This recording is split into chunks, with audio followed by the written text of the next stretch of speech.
when I use the participant code, Mm-hmm. it doesn't show anything. Meaning you are Like not able, you cannot join from the portal? no, No, Mataji. Even I tried. It is showing a absent mark. Live is not showing. Okay, then I think so. There is some problem because they have not adjusted the timings. Daylight savings, they have not. So, as per, I think so, with the portal, it has to start later, 1 hour. So, thank you for bringing into that notice. We will talk to the admin team to correct that. But no problem, you all have joined from here, from the link, so it will be considered, okay? So, thank you so much. Thank you, dear devotees. Thank you all so much for joining us. So we'll continue with our first chapter of the first canto of Srimad Bhagavatam. We'll recite Mangalacharan and then we'll go ahead. Om Namo Bhagavate Vasudevaya. Om Namo Bhagavate Vasudevaya. Om Namo Bhagavate Vasudevaya.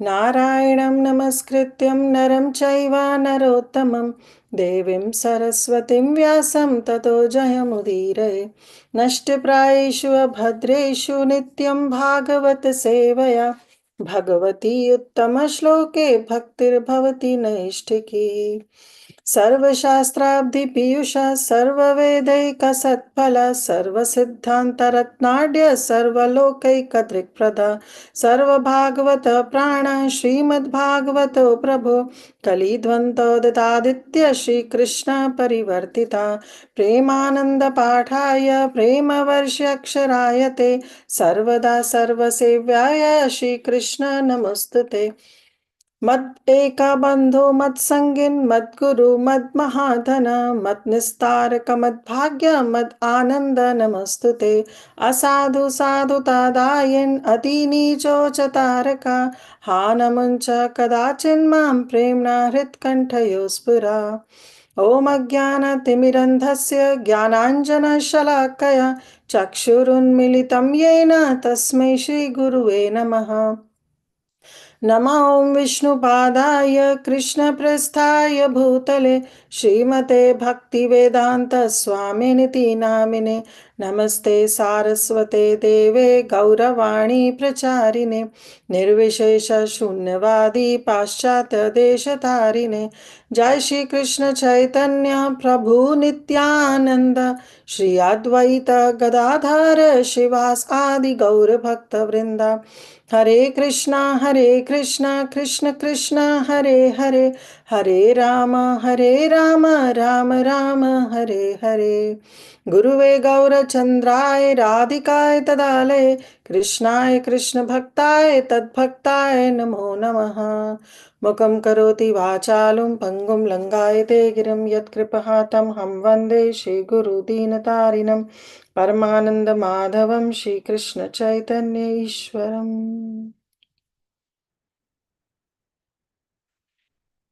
Hare Krishna, dear devotees. Thank you so much for your very, very kind association. So we'll move ahead. Let me share my screen. Before that, we will quickly recap the first few verses that we have already covered. I would like devotees, if they can raise their hands and let us know about few questions that will help us in doing the recap of the first few verses that we did. So, of course, the first three verses were the Mangalacharan verses, that is invocation, and then next was the introduction, and the third was the invitation to hear Srimad Bhagavatam. But after that, the setting of the stage were set where the sages of Naimisharanya, they were in performing some sacrifice for many years, and now they got an association of Srila Suta Goswami. So one day Suta Goswami, he entered that assembly in Naimisharanya, and all the sages were headed by Shaunaka Rishi. And then they started praising the qualities of Suta Goswami. So anybody would like to raise their hand and tell us few qualities of the Sutta Goswami that we did in the last class? Yes, dear devotees, go ahead quickly. Hare Krishna Mataji. Okay, yes, so Parambhavani Mataji. Yes, go ahead. Soumya and Snigdha. Okay, so just one by one, okay? One person each. Soumya, yeah, what do you mean by Soumya? Soumya means he should be like the person should be Sharanagata to the superior devotees. Is that Mataji? No, Soumya means, first of all, they were referring to Sutta Goswami. So they were saying Sutta Goswami, one of the nature was Soumya, means he was very gentle, he was very pure, he was very kind-hearted. Gotcha, Mataji. Okay, yes, Saudhamini Sundari Mataji. Hare Krishna Mataji, Dhanyavad. Anyway. Next was Snigdhasya, means he was very submissive. Very submissive, he was very submissive. Snigdhasya. Yes. Who else? Anybody else wants to go ahead? Mataji is Anaga. Anaga means he's, Anagha. Yes. What do you mean by Anagha? he's free from gha, or he's from any impurities. He's Yeah, pure. he was freed from all vices. Vices. Prabhupada explains what are the four vices, Prabhu? The four vices are no meat eating, or meat eating, illicit sex, intoxication, and gambling. Very good. He was Anaga, so he was free from those. And Prabhupada says in the purport that anyone who's supposed to be sitting on the Vyasasana must be free from those vices. So, and that is why he was eligible. Very good. So we talked about Anaga, he was Soumya, he was Snigdhasya. Okay, what else? Quickly, yes, Madhuramai Keshvi Mataji. Mataji, there was one more, right? I think Vetha. More, not one more, but yeah. Okay, Vetha. Veda Vidam, you can say. Okay. He was very learned in all the Shastras. Yes, very nice. Who else? Okay, those who have already said can take another turn if they want to. Mataji. Saudhamini. Go ahead. Adhitani, means he was very well versed in scriptures. With Adhitani, you have to explain that he was Akhyatani also. He was walking his talk, right? He was walking his talk. So whatever he was imbibing means whatever he learned, he was imbibing in his day-to-day activities. Yes, who else? One last. See, this is important. It will come. Shrestha. Shrestha, he was the senior most, and he comes in the disciplic succession of Srila Vyasadeva. Thank you. Very nice, very nice. So yes, we have to quickly, we should know about all these basics. This is going to help us in our exam. So whenever the class is going on, it's the best way because it's a long course. It's a 3.5-year course. And it may extend because of some vacations, some holidays, and some exams. So the best way to understand Srimad Bhagavatam is to make notes there and then. Because this 1.5-hour session, if we make notes, it's going to help us. Otherwise, if we think, oh, I will hear the class later and then probably I'll write down the notes, it won't help. So the best is you can write down the notes, and we always tell you, okay, this is important. You should note it down. So you can quickly note down, and when in the next class some recap happens, then you can refer to the notes and you can quickly say. So that's very important habit. At least it helped me, so I'm sharing it with all of you. Okay, then we discuss the 3 questions. So 6 questions. The chapter entitled itself is what? The 6 questions that were asked by the sages. So 3 questions we have discussed. What are those 3 questions? 3 devotees can say. Yes, Shamal Gopal Prabhu. What was the first question?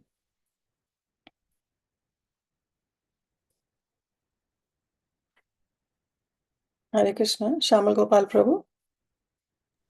Oh, sorry, I could not. Sorry. Yeah. What is the absolute and ultimate good for the people? Very good. What is the absolute and ultimate good for the people in general? Very good. Yeah. Yes. Next. Madurai Mai Mataji. Hare Krishna Mataji. What's the explain the essence of all scriptures for good of living beings. Explain the essence of all the scriptures. Because when they ask Sutta Goswami that you have to tell us, and we want to know, and we are very eager to hear, and then Sutta Goswami might have said, okay, I'll tell you everything, you just pick out whatever is good for you. I will speak the entire, because you said that I'm a Vedantist, I'm a learned, I'm a senior most. So I'll speak everything and you just figure out what you need. But before they could feel that Sutta Goswami might feel this way, they made it very clear that we don't want to hear everything. We just want to know the essence of all the scriptures. Yes, Param Bhavani Mataji, what was the third question? Why did Krishna appear in the womb of Mother Devaki? Yes, why did Krishna appear in the womb of Mother Devaki as the son of Vasudeva? So these questions should be by heart by every one of you, because this is going to help you in your exams. Okay, and then what basic things that we did is about the qualities of Kali Yuga. Okay, so now quickly raise your hands and tell me one by one what are the qualities of Kali Yuga. Yes, Sadamini Mataji. Why only same people raising their hands? Okay, yes, Sadamini Mataji. Alpa Ayusha, short lifespan. Very good. Alpa Ayusha, short lifespan. Yes, Tulsi Gopi Mataji.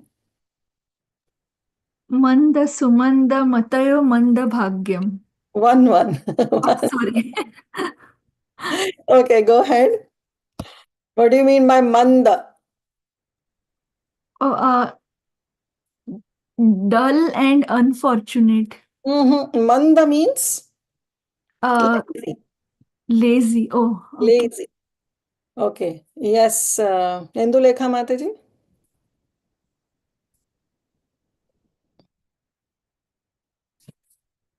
Indulekha Mataji. She's not able to. Hare Krishna, Mataji. Yeah. They are quarrelsome. They are quarrelsome because they are in the age of Kali. So Kalaha, quarrelsome. Very nice. Thank you, Mataji. Divyangi Lalita Mataji. Sumanda Mataya misguided. Sumanda Matayo is not misguided. What is the meaning of Sumanda Mataya? Mati. What is the meaning of Mati? Intelligence. You can say, yeah, misguided. Okay, yeah. Yes, misguided. Sumanda Mataya. Yeah, thank you. Who else? Jaya Lakshmi Mataji, go ahead.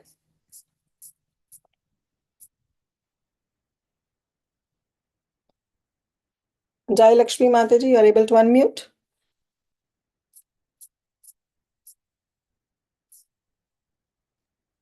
Yes, Mataji. They will be very little. There will be very little punya, and they will be very unlucky. Very Can you hear little me? punya, and they will be unlucky.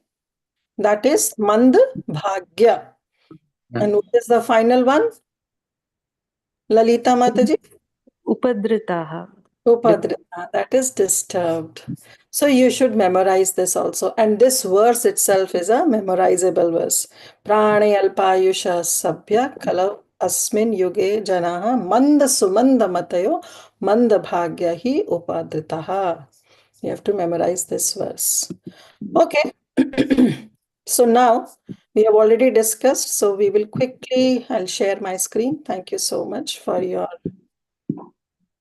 attention, and we will move on to the next verse. I'll share this. So this is, we will continue with verse number 13. So in the verse number 12, we have already discussed the third question that was asked by the sages, that why did the Lord appear in the womb of Devaki as the son of Vasudeva? So now the 13th verse. So 13th verse, after asking 3 questions, devotees can mute if possible. Thank you. So then in text number 13, now they have already asked 3 questions, 3 more to ask. But in between, Sutta Goswami, they were assuring Sutta Goswami, all the sages headed by Shaunaka Rishi, that we are very eager to hear, very eager to hear this Krishna Katha. So they want to show their eagerness. So what they are saying? Tanna shushamanam arhasyanga anuvarnitum yasyavataro bhutanam shemaya cha bhavaya cha. So they are saying, O Suta Goswami, Tanha Shushrushamananam. So Shushrushamā means that we are very eager to hear. So Mana means that those who are very eager to hear. So they are saying, O Suta Goswami, O Anga. So they are referring him to Anga, oh my dear. So if you see the word Anga, because it say Anga Anuvarnitum. So if you say Anga, the word Anga means limb. But Anga also means when you just call someone, addressing someone as oh dear. So they are addressing Suta Goswami as oh dear Suta Goswami. Oh our dear Suta Goswami, we are very eager to hear. Tanna shushrushamananam. We are very eager. Eager to what? Eager to serve. And arhasi. Arhasi means you should know about this. You should know, you should be very clear that we are very eager to serve. We are very, very eager to hear. Anuvarnitum. Anuvarnitum. Varnitum means something which has been already spoken by someone. So who means by the previous acharyas. And anuvarnito means that we want to varnan karna. Varnito means varnan karna, means to explain. So something that has been explained by the previous acharyas. Anuvarnitum, previous acharyas, we want to constantly follow in that direction. So, O Suta Goswami, you please kindly explain us, following in the footsteps of the previous acharyas, because we are very eager to hear. Okay, you are very eager to hear from Suta Goswami, but what do you want to hear? Then they say, Yasya avataro bhutana. We want to hear the pastimes of the Supreme Lord, the incarnations, the avatara, the incarnations we want to hear. Why? Because then they say bhutanam shemaya cha bhavaya cha. Shemaya means it is for the good, and bhavaya means it is for the upliftment. So what is good and what is for the upliftment? The explanation, the teachings that have been given by the previous acharyas, they are very good for the general mass of people, and they are for the upliftment of them. Therefore, you should, Arhasi, you should please explain each and everything, because we are very eager to hear. So this way they showed their eagerness that, O Suta Goswami, we are eager to learn about Yasya Avataro. Means in the previous verse when they were talking about Bhagwan Satvatampati, so now they are not repeating. They are saying Tasya Avataro. That Lord in which previous verse we have already talked to you. So now you please tell us, Yasya Avataro, his avatar, which is very good, Shemaya and Bhavaya, which is for the upliftment of Bhutanam. We want to hear. So, O Suta Goswami, please say. So Prabhupada in the purport, he writes, the conditions for hearing the transcendental message of the absolute truth are set herein. So there are some prerequisites needed to hear about the Supreme Lord. What is the first condition? That the audience must be very sincere to hear. The audience will be very sincere and should have that eagerness to hear. There should be no satiation that, okay, we are tired. No, there should be no satiation whatsoever. The only thing is that, oh, please, I want to hear more. I want to hear more. That should be the mood in the audience. And then he says, the transcendental message of the absolute truth is not understandable by those who are materially absorbed. under the direction of a bona fide spiritual master, one becomes gradually purified. Therefore, one must be in the chain of disciplic succession and learn the spiritual art of submissive hearing. In the case of Suta Goswami and the sages of Naimisharanya, all these conditions were fulfilled because Srila Suta Goswami was in the line of Vyasadeva, and the sages of Naimisharanya are all sincere souls who are anxious to learn the truth. Thus, the transcendental topics of Lord Shri Krishna's superhuman activities, his incarnation, his birth, his appearance, his disappearance, his forms, his names, and so on, are easily understandable because all requirements are fulfilled. Such discourses help all men in the path of spiritual realization. So, two things we need to learn. The first condition is that the audience should be sincere and should be very eager to hear. Only then this transcendental message of the supreme absolute truth will be embedded in the heart. Otherwise, it will be on the very superficial plane. It will be a very shallow thing. It will not go deep into the heart of a listener. So the very first thing, our sincerity and our eagerness. Second thing, the speaker should also be very well versed and should be in the disciplic succession from the recognized acharya.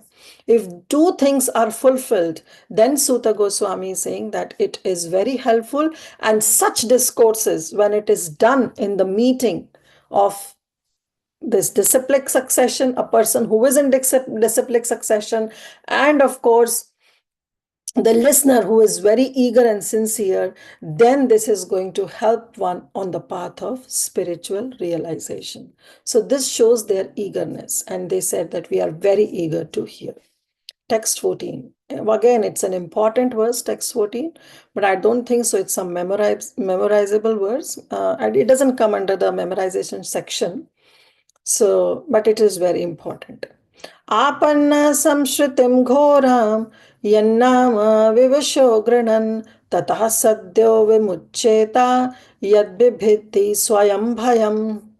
So what here is saying apanna. Apanna means we are always entangled. So they are describing first the condition of the living entity. So they are saying this material existence. So what is the condition of the material existence? That the material existence is apanna. Apanna means it is entangled. We are always, living entities are always entangled in this material world. And how this material life is, samshritim ghoram. It is very terrifying, very terrifying. We are always amidst in the hurdle of some problems, some struggles, and the biggest is our Janma Mrityu Jara Vyadhi, which we cannot avoid. Then, what is the solution? Yannama. One utterance of the holy name. So this verse actually talks about the glories of the holy name. Yannama, anybody who chants, who utter the name of the Supreme Lord. And that too, not in a very proper way, but he's saying Vivasho Grinat. He just chants helplessly. He chants one name of the Supreme Lord, one name of the Supreme Lord in a very helpless condition. Vivasho Grinan. Grinan means to chant. They're chanting Yan Nam, the name of the Supreme Lord, and that too very, very helplessly. Vivash hokar, vivash condition mein. In a very helpless condition. Tata sadyo vimuchyata. Then what happens? Sadyo, immediately. What will happen? Vimuchyata means he will get freedom. He will get freedom from what? He will get freedom from entanglement and from the very terrifying material life. If one chants, if one utters the holy name of the Supreme Lord in a very helpless condition, then one will be liberated. Vimuchyata. Muchyata means that they will be liberated. Vimuchyata means Vishesha Rupena, means when V is added, VI is added, it talks about the Vishesha Rupena, means he will be liberated not only with the so-called struggles of the material life, but will be liberated from this terrifying material existence altogether. Why? Yad bibheti swayam bhayam.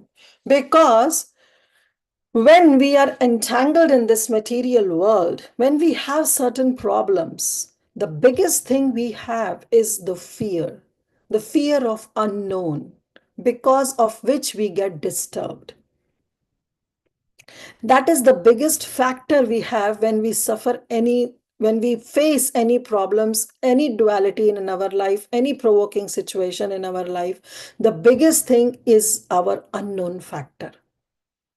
What will happen next? And that is bibhati, that is fear. But the sages, they are saying, Yad bibhati swayam bhayam. That fear is fear of the fear personified. So that fear is fearful of the fear personified.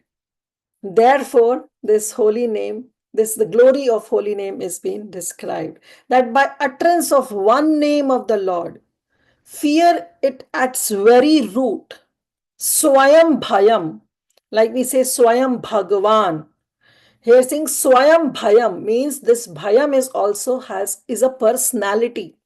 So we know that everything is a personality: lust, anger, greed, fear, all these are personalities. So swayam bhayam, this fear, which is in the form of Mahakal, because this is the one which causes the destruction. He himself becomes afraid. When Swayam Bhayam gets afraid, then what to talk about Yamaraj? And then what to talk about the messengers of Yamaraj or the servants of Yamaraj? So definitely one utterance of the holy name of Krishna can help us to get liberated from this entanglement of this terrifying material existence or material life. So Prabhupada writes, living beings who are entangled in the complicated meshes of birth and death, that's what Prabhupada writes so poetically, can be freed immediately by even unconsciously, not consciously, but unconsciously, vivasha. Actually, it says vivasha unconsciously, but our Chakravarti Pad, he writes, vivasha means vivash hoke, in a very helpless condition. So even unconsciously, somebody chants the holy name of Krishna, which is feared by fear personified. So Prabhupada in the purport write, Vasudev or Lord Krishna, the supreme absolute, the supreme personality, the absolute personality of Godhead, is the supreme controller of everything. There is no one in creation who is not afraid of the rage of the Almighty. Yes, there were great asuras like Ravana, Hiranyakashipu, Kamsa, who were thinking themselves to be very powerful living entities. But we know what destination they got. Ultimately, they were killed by the personality of Godhead. And this Almighty Lord Vasudev has empowered his name with the powers of his personal self. Nam Nam Akari Bahuda Nija Sarva Shaktis. Krishna has invested all his energies in all his name. No matter whatever you chant Govinda, you chant Damodar, you chant Madhava, you chant Keshava, you chant any name. All the powers of his personal self has been invested in this name. Nam Nam Akari Bahuda Nija Sarva Shaktis. Everyone is related to him and everything has its identity in him. It is stated herein that the name of Krishna is feared even by the fear personified. This indicates that the name of Krishna is non-different from Krishna. Who knows this verse? Raise your hands. Anyone who knows this verse? That there is no difference between Krishna and Krishna's name. Yes, Divyangi Mataji. नाम चिंतामणि कृष्ण चैतन्य रस विग्रह पूर्ण शुद्धो नित्यमुक्तो अगण्यत्वं नाम नामिनो. Thank you, Mataji. Nama Chintamani Krishna. Krishna's name is Chintamani. Chaitanya Rasa Vigraha. It's Purna Shuddha, is completely pure. Nitya Mukta, ever liberated. Abhinnatvam Nam Namino. And there is no difference between Krishna and his holy name. Therefore, the name of Krishna is as powerful as Lord Krishna himself. There is no difference at all. Anyone, therefore, can take advantage of the holy name of Lord Shri Krishna, even in the midst of the greatest dangers. The transcendental name of Krishna, even though uttered unconsciously or by force of circumstances, this is what I mean to say, vivash hokar. Here Prabhupada is writing, in by force of circumstances. He doesn't want to chant, but he is forced by the circumstances that he wants to chant, that he has to chant. He doesn't want to chant. The living entity doesn't want to chant. But by the force of circumstances, that a person is bound to chant. So what? This is a forceful thing, but still Krishna accepts it. It can help one obtain freedom from hurdle of birth and death. Vimuchyate. That is the beauty of Krishna's holy name. And we know even from Chaitanya Charitamrita, there is a verse. I know Saudamini Mataji, you want to say that verse? You shared with me. Which one, Mataji? The beauty of chanting one name of Krishna.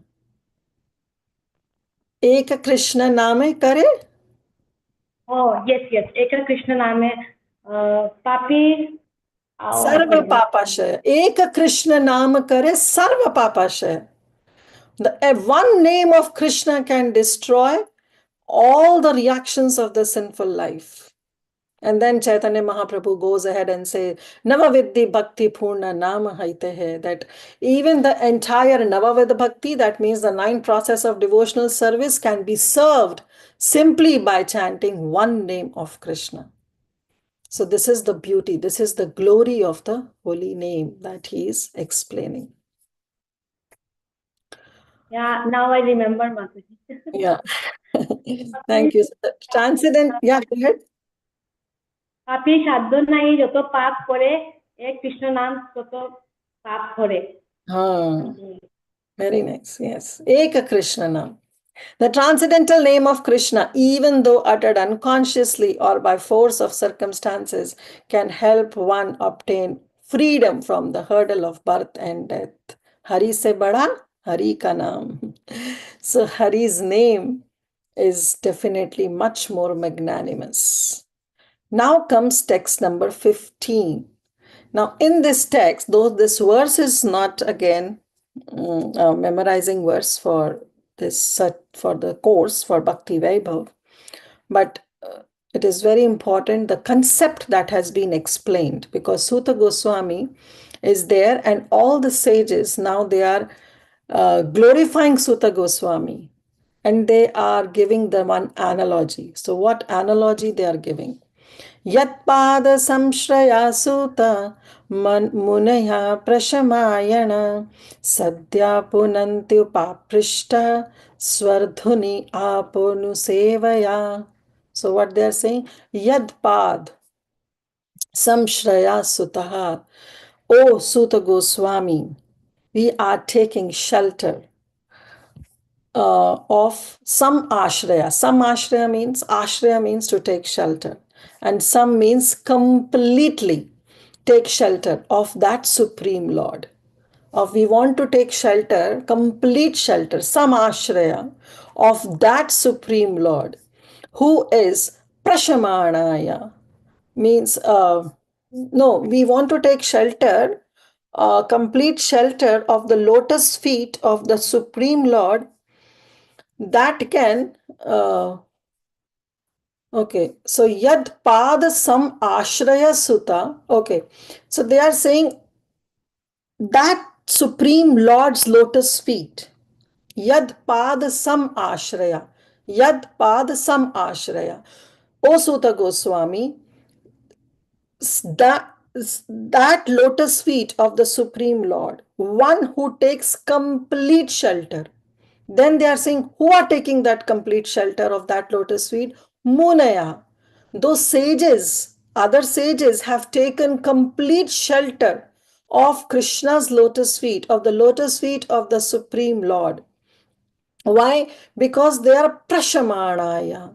So again, the word ayana, like in the previous verse also we saw shushumana, ananam. Ananam means that dose. And here also, when we see the word anaha, Anaha means those. Prashamana. Prashama means that those whose intelligence is fixed on Krishna.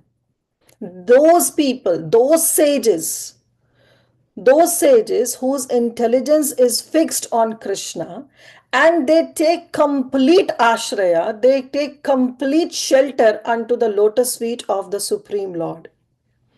O Suta Goswami, of course you are also one of them. Sadhya punati upapshrita. Then, even if once somebody sees those personality, just by seeing those people whose intelligence is fixed on Krishna, those sages, when they take shelter of Lord Shri Krishna, they themselves become so pure that just by seeing them, quickly they will, the others, those who are seeing them, quickly they will be purified. Then what to talk about upaprishta? Then what to talk about being touched or being served or serving those great personalities? Then they give the example, the analogy. Swaradhuni apo nusevaya. Swaradhuni is actually, swara means sky, or dhuni or celestial, you can say.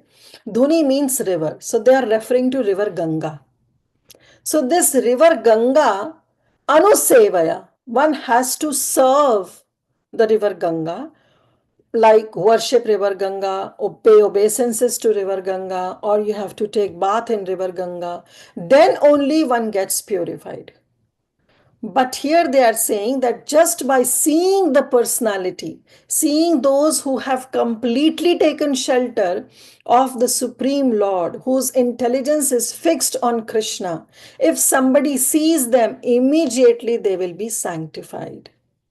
So they are actually correlating that what is the difference between the devotees of Krishna and what is river Ganga. Both are equally potent, but they are saying that actually the devotees are more potent than river Ganga. O Suta, those great sages who have completely samashrita taken shelter of the Lord's lotus feet, yad pad, who can at once sanctified, can at once purify or sanctify those who come in touch. Upaprishta means touching them or basically coming in the association of them. Whereas the waters of the Ganga, Swaradhuni, can sanctify Anusevaya after prolonged use. Means you have to offer some service to river Ganga, only then one gets purified. So this is the meaning. So we know that how river Ganga, yes, somebody has to take bath in river Ganga, somebody has to pay obeisances to river Ganga. But just by coming in association of a pure devotee, one gets purified. Ganga parishe hoile paschate pavan, darshan pavitra karo ahi tumhara gun. Our Narottam Das Thakur, he writes that Ganga parasha hoile. As soon as you touch river Ganga or you take bath to river Ganga, means you have to go to river Ganga. Where Ganga flows, you have to go to that place. You have to take bath, you have to pay obeisances. Paschate pavan, only then river Ganga will purify you. But darshan pavitra kare, only by mere taking the darshan of a pure Vaishnava, pavitra kare, it purifies others. Ay tumhara gun. This is the greatest quality that a devotee possesses. So pure devotees of the Lord are more powerful, Prabhupada writes, than the waters of river sacred Ganga.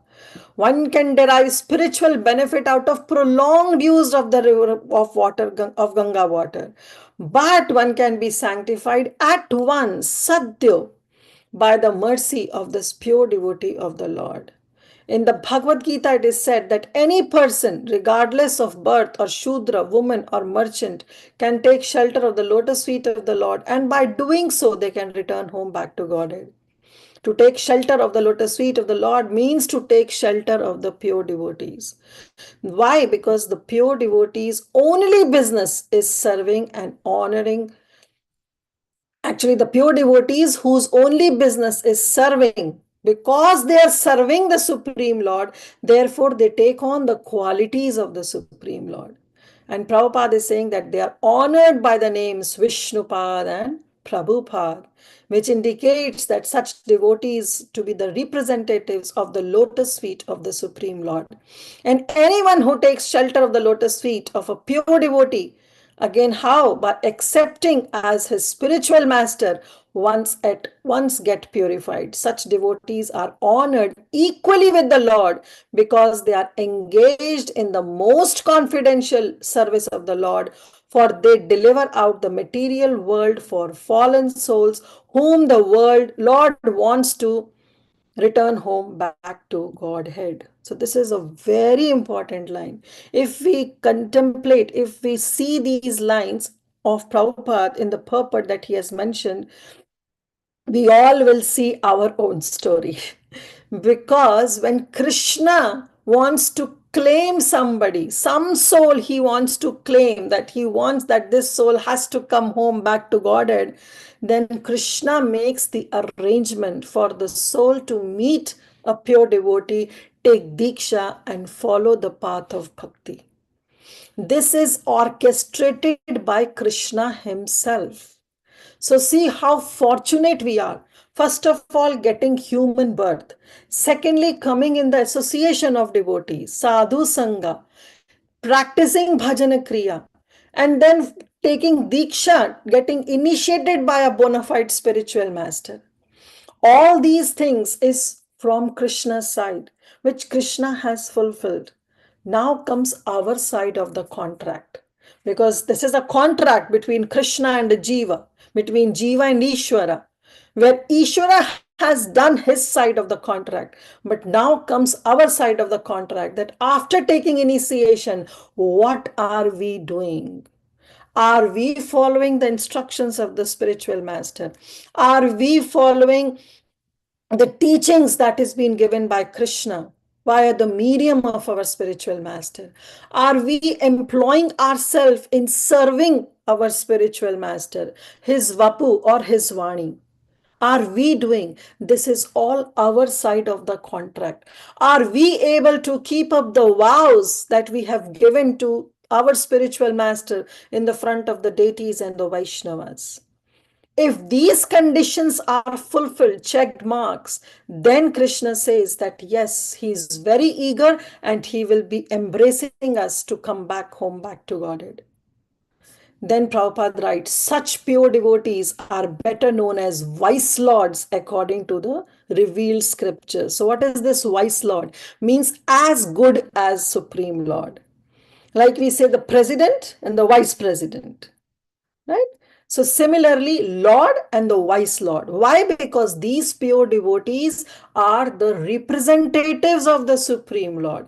If they are happy, the Supreme Lord is happy. Yasya prasada bhagavat prasada. Yasya aprasadat nagatopi.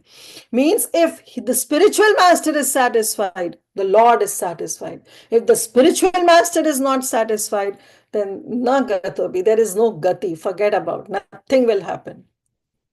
The sincere disciple of the pure devotee considers the spiritual master equal to the Lord. Saksha dharitvena samasta shastra. But always consider himself to be the humble servant of the Lord. And this is the pure devotional path. So now comes that what is the reason? Why such pure devotees? Okay, I'm seeing Lalita Mataji. Yes, Lalita Mataji, go ahead. Hare Krishna Mataji. Sorry, in Narayana Kavach also the same meaning, verse 36 Mataji. So since I was reciting daily these days, if one employs this armor, whomever he sees with his eyes or touches with his feet is immediately freed from all the above mentioned dangers. Same. Thank you. Thank you, Lalita Mataji. Thank you for sharing. Thank you, Hare Krishna. Hare Krishna. Yes. So now the question comes that what is there? What is there in those devotees that the Supreme Lord says, Sakshat Dharitvena Samasta Shastra, that the entire Shastras, our Vedic conclusions, injunctions, they describe that there is no difference between the Supreme Lord and the Vaishnavas. What is the reason? Anyone wants to say, like, what could be the possible reason that the Shastras are equating the spiritual master and the Supreme Lord on one plane? Anybody wants to share? Yes, Parambhavani Mataji. Mataji, the pure devotees are very dear to Krishna, and What they do special that they are so dear to Krishna? like they always remember Krishna. And the pure devotees, only business is serving the Supreme Lord. They always serve the Supreme Lord. They keep their own agenda on one side and they serve. Yes, Vrinda Vaishnavi Mataji. Thank you, Parambhavani Mataji. What else? Things that only pleases Krishna. They do things that not for their sense gratification or only for Krishna's pleasure. Yeah, they're engaged in the most confidential service of the Lord because they always do whatever pleases Krishna. And therefore, Krishna himself says, Sadhavo hridayam mayam sadhunam hridayam taham. That I reside in the heart of the sadhus and sadhus reside in my heart. Yes. Yes, Padmini Mataji. Padmini Mataji, you can unmute.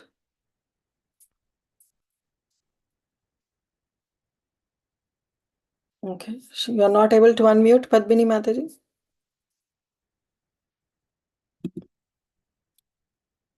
Okay, Saudamini Mataji. Hello? Hello? Can you hear me, Mataji? Yes, yes. Now we can hear you. Because of the unalloyed love that these devotees show towards Krishna, they are equal to Krishna. Yes, because of the unalloyed love, and that love is shown by the service, because they are constantly engaged in the service of Krishna. Therefore, Krishna says that they are in me and I am them. Yes, Saudamini Mataji, go ahead. Another point I was remembering, Mataji, Narottam Thakur sings, Tumharo Hridoy Sada Govinda Vishram. So Govinda is Vishram. So because they are not demanding anything. Very nice. Tomar Hridaya Sada Govind Vishram, and Govind Kahena Mora Vaishnava Pran. Very nice. Yes. And yes, Krishna se tomar, Krishna dite par, tomhara shakati ache. Ami to kangal, Krishna Krishna bole, dhaite pave pache pache. We are running behind these pure Vaishnavas because we are kangal, we don't have anything, but they are possessing Krishna. And everything comes from these pure devotees. So therefore, one should take shelter. And this is the entire philosophy, that one should accept such pure devotees as one's spiritual master, follow their instructions, that is Guru Pada Ashraya, then take Diksha, then Vishrambhe Guru Sevaya, always do some service to Krishna, to the spiritual master. Only then our doors to our prayojan will be opened. Text 16.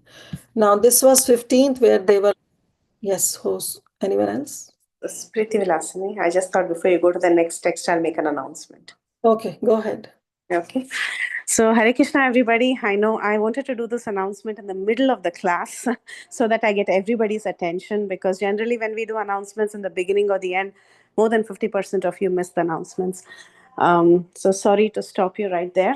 And the announcement is that unfortunately, I know this is not happy news for everyone, but it's time to start submitting our shloka exams, because we are going to finish chapter 1 today. And having said that, in the next 2 weeks, in the next 4 or 5 classes, we will finish chapter 2. 4 classes at the most, actually. We will finish chapter 2.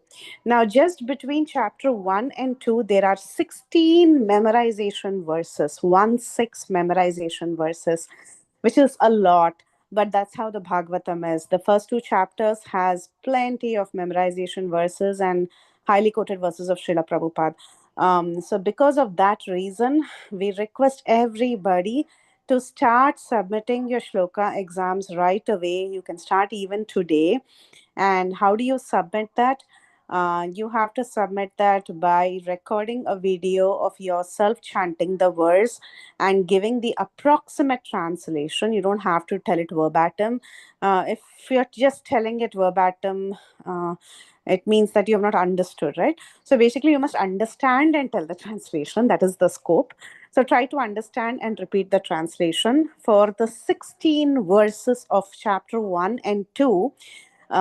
Originally, according to the lesson plan that we were given, you were supposed to submit it by today. I know that's not possible.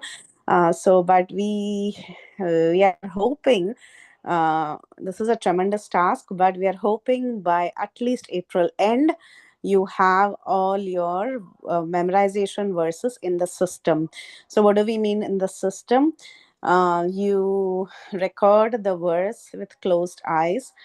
And you can do it in batches. You don't have to do all the 16 at a shot. You can do it in batches, like maybe 4 at a time, 3 at a time. Just choose your numbers, but keep doing it before the end of April and upload it either on your own YouTube channel, put it as unlisted, and paste the link on the dashboards where you have to submit exams. We will open up the examination shortly, maybe tonight itself. On your dashboards, you will be able to see oral exam or shloka examination, and there you can go and paste the link if you're doing it on your YouTube channel. The second option, which many people prefer, is to upload your videos on Google Drive and give us access to the link. Give us access, don't keep it private and expect us to see the videos, because we cannot. So ensure that the link is visible, it is open link, and we are able to watch the videos. You can upload, if there are total 16 verses, at least maybe 4 or 5 videos, whatever, right?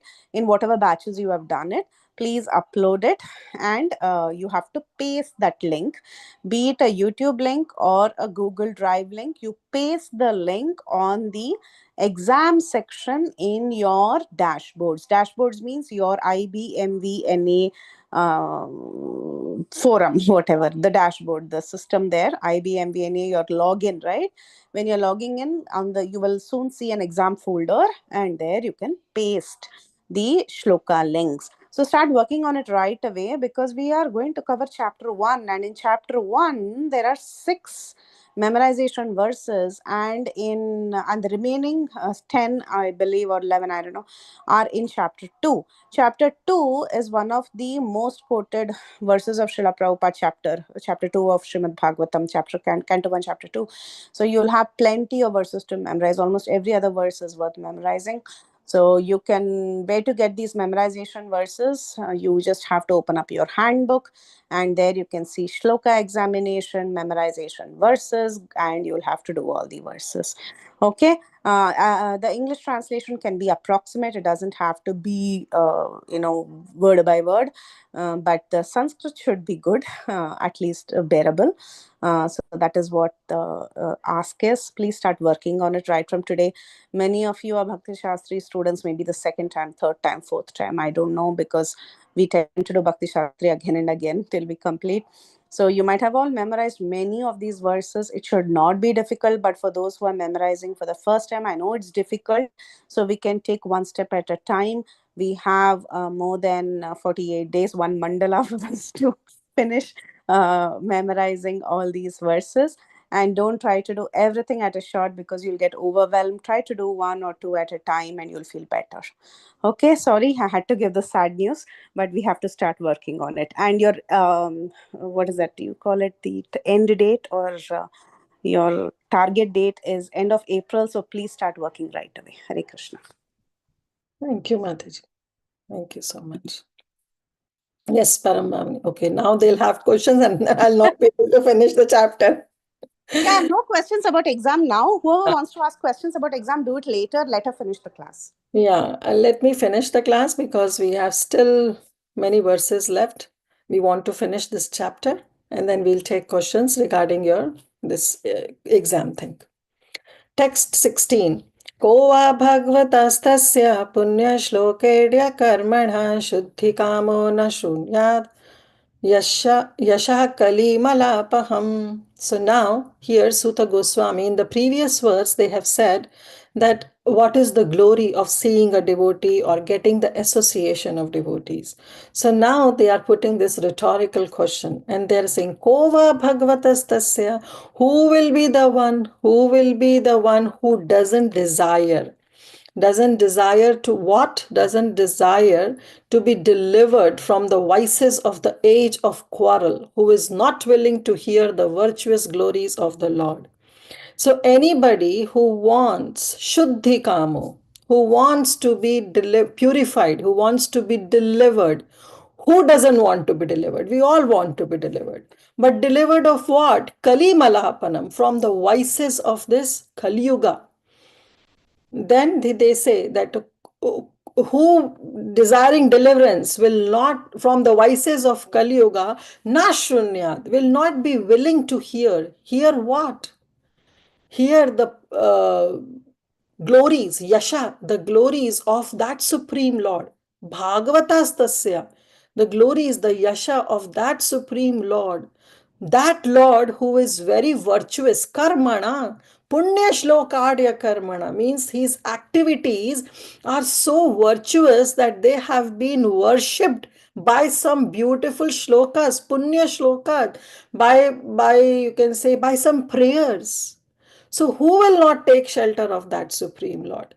We know that how the Supreme Lord, when he performs a certain activities, many devotees, they comment on it. With their own realization, they want to share on those activities of the Supreme Lord. Like we have Damodar Leela, one Leela of Krishna making the mess in the house of Nand Maharaj and getting so angry that Mother Yashoda left him and saved that milk. That made Krishna so angry that he made the entire mess in the home. And that one activity of Krishna is being sung by so many devotees, so many people. They are singing, they are writing commentary after commentary. And for what Krishna is doing? Krishna is performing all these pastimes for what? Damodar Ashtakam itself says, Iti drikswa leelabhir ananda kunde. He wants to drown everybody in that ananda kunda, in the kund of that bliss, in the ocean of that bliss. That a person, that a devotee feels when they read these or study these pastimes of Krishna. So these pastimes of Krishna, they will help us in delivering ourselves from the vices of Kali Yuga. Then who will not take Yasha Kali Malapanam? Then who will not take shelter of that Supreme Lord? Who is there desiring deliverance from the vices of the age of quarrel, who is not willing to hear the virtuous glories of the Lord? And who is going to recite these glories? The pure Vaishnavas like you, Suta Goswami. You are here to tell us the virtues, the glories of that Supreme Lord. So we are so fortunate that we are here in your assembly and we want to hear from you.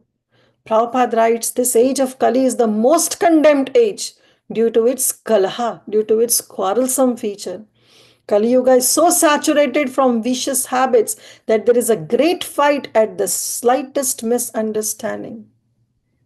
Slight misunderstanding, Kali enters and even the devotees, they fight. Those who are engaged in the pure devotional service of the Lord, who are without any desire of self-aggrandizement, and who are freed from the effects of the virtuous actions and the dry philosophical speculations, they are capable of getting out of the astringents of this complicated age. The leaders of the people are very anxious to live in peace and friendship, but they have no information of the simple method that just by hearing the glories of the Supreme Lord, one can be fixed in their position. On the contrary, what happens? Such leaders are opposed in the propagation of the glories of the Lord. These foolish leaders, they want to completely deny the existence of the Lord. In the name of secular state, such leaders are enacting various plans every year. And by the insurmountable intricacies of the material nature of the world, all these plans for progress are being constantly frustrated.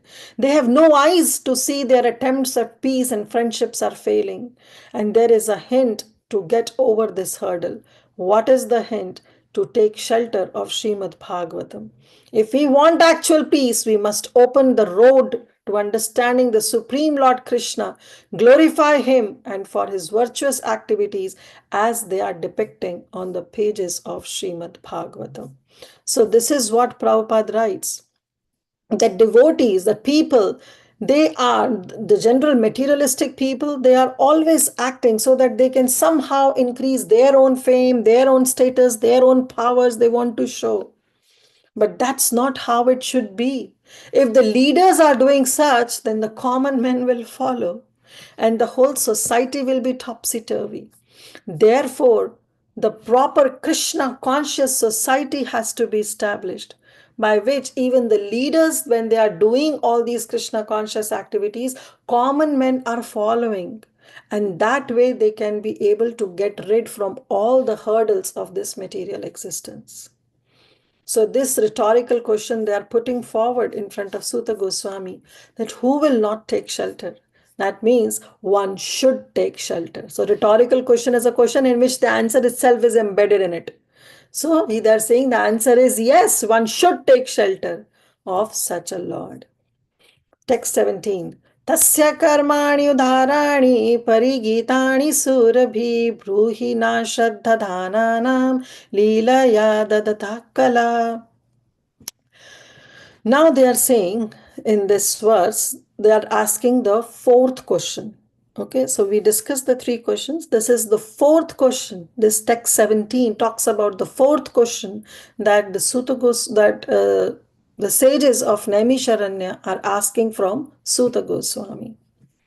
Tasya karmani. So Tasya again refers to the Supreme Lord, in which they have already talked about in the previous verse. Kova Bhagavatas means who will not take shelter of that Bhagavan. So that Bhagavan, Tasya, that Supreme Lord, whose activities, karmani, whose activities are very, very wonderful, like killing the demons, protecting the devotees. And those activities are udarani. They are very generous. Very generous. Why? Because they fulfill the desires of the devotees. And those activities, those glorious, generous activities of the Supreme Lord, Parigitani, they have been sung, they have been broadcasted. By whom? Surabhi, by those great souls. So they have been broadcasted by all of the great souls. So Bruhina, please, O Suta Goswami, please speak to us about those activities which are very exalted, those activities which are very powerful, which are for the fulfillment of the desires and the protection of the devotees. We want to hear about those activities. Please tell us. And we are going to tell you that we will not be satiated. Shraddhadhanam, we will hear with complete faith. We will hear those activities. So again, this word is very important, that Shraddhadhanam, we should have faith in the scriptures. We should have faith in the Shastras. We should have faith in the words of our spiritual master and our predecessors, Acharyas. This faith is the one. The opposite of faith is samshaya, having doubt. If we have doubt, then we will not progress in our path of bhakti. But if we have faith, then we can progress. And the progression of our bhakti starts with faith. Adho Shraddha. We should have faith. That little amount of faith is needed. Even Prabhupada, when he writes Bhagavad Gita, in the introduction only he says that theoretically accept that Krishna is the Supreme Lord. And with that theory, you can read this Bhagavad Gita. Eventually, when you will complete Bhagavad Gita and you will reach the last verse of the 18th chapter, you will completely understand. Practically, you will understand that Krishna is the Supreme Personality of Godhead. But theoretically, one should accept. So that means the initial amount of faith is to be put. Then what do you want to hear? Please tell us. They are saying, okay, those activities are very wonderful. They are karmani, udarani, parigitani, and everybody has sung about those souls, those leelas, and we want to hear. Okay, specify yourself, which leelas you are talking about. Then he says, leelaya dadata kala. That Kala Dadata means he who supports the form of avatars. Okay, Kala means here is not the Kali Yuga, that is not it is. Kala means his expansions. Ete Chamsa Kala Pumsa, his forms, his plenary portions, or the portions of his plenary portions. So that is how Dadata Kala. So Kala means he supports the form of avatars. So that means we want to hear about the different amshas of that Supreme Lord. So that Leela we want to hear. So Vishwanath Chakravarti Thakur actually mentions that the Dahata Kalaha, when they mention, they want to know about the Purusha avatars. Okay, so this is the difference. So in the fourth, they are asking that, O Suta Goswami, please describe the Lord's adventures. Prabhupada translate as Dadhata advented, his adventures. So he's saying that, O Suta Goswami, please tell us, describe us the Lord's adventures in his various incarnations. But Jiva Goswami, he writes in his commentary, he writes in his Sararth Darshani, not Jiva Goswami actually mentions in his Krama Sandarbha that this Dadhata Kalaha means that they want to know about the Purusha avatars. Okay, so it has to be very clear, because in the immediate, not immediate, but in the next verse, they will be talking about the Leela avatars. So this verse practically talks about the Purusha avatars, the incarnations that the Supreme Lord take. And what does he do in this incarnations? So Prabhupada, he writes his translation. Translation. His transcendental acts are magnificent and gracious, and great learned sages like Narada. So there is no here word Narada mentioned, but Surabhi. Surabhi means refers to the great souls. But Prabhupada, he writes Narada because in the purport, he writes like Narada and others, because Jiva Goswami mentions this in his commentary, that who all have sung about the glories of the Supreme Lord. Therefore, please speak to us who are very eager to hear. We are very eager to hear. We are ready to receive with respect. Shraddhadhana. We are very ready to receive with respect about the adventures he performed in his various incarnations, the Dahata Kala. So, Supreme Personality of Godhead is never active, as some less intelligent person thinks or suggests. His works are always magnanimous and magnificent, and of course, munificent. His creations, both material and spiritual, are wonderful, and they contain all variegatedness. So here they have listed out who all great souls. Prabhupada has described great souls such as Narada, Vyasa, Valmiki, Devala, Asita, Madhava, Sri Chaitanya Ramanuja, Vishnu Swami Nimbarka, Sridhara Vishwanath Chakravarti Thakur, Baladev and Bhakti Vinoda, Siddhanta Saraswati Thakur, his own spiritual master, and many other learned and self-realized souls have sung the glories of that Supreme Lord.